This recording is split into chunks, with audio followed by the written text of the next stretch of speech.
Dr. Arthur MOUW. Tribal conversions in Borneo. Dr. Arthur MOUW was a pioneer of the Christian and Missionary Alliance in Borneo. His entire ministry among the Dayak tribe on that island is a story of faith, suffering, and displays of power, followed by more suffering and more powerful manifestations. It was God who did all these things through the modest steps of obedience of MOUW and most of his converts. Under Arthur MOUW's ministry, the gospel had divided the Dayaks. Some followed the missionary, while others continued with the indigenous witch doctor. On one occasion, while MOUW was away, the chief brought together the chief leaders of his village and the entire village. He told them, "We have always followed the spirits of the hills, rivers, and forests, until the people of Jesus came to live among us. Now we are a divided people. Who is God?"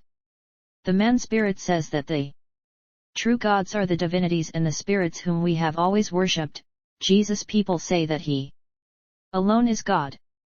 Today we are going to know who God really is. I am going to organize a competition between the gods, and whoever is able to face the challenge will be the one we follow. The leaders and the people agreed, and the chief set the stage for the ordeal. He led the traditional witch doctor to one of the largest communal dwellings, which was about 30 feet high and 30 feet long, and then asked a leader of the Jesus people to come forward.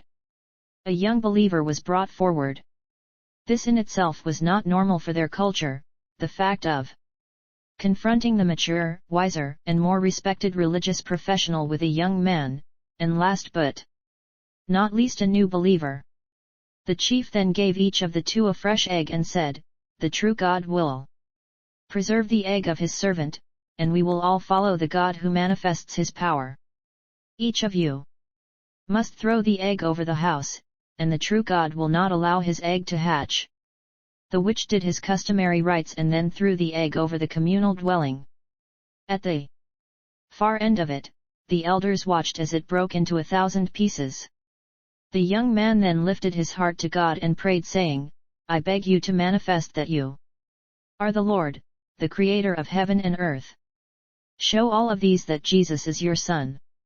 Make each of them see that we are your servants and that we speak your word in your name." Once the prayer was finished, he threw his egg on the communal house, and it fell to the other side of it and bounced like a rubber ball, without the shell even cracking.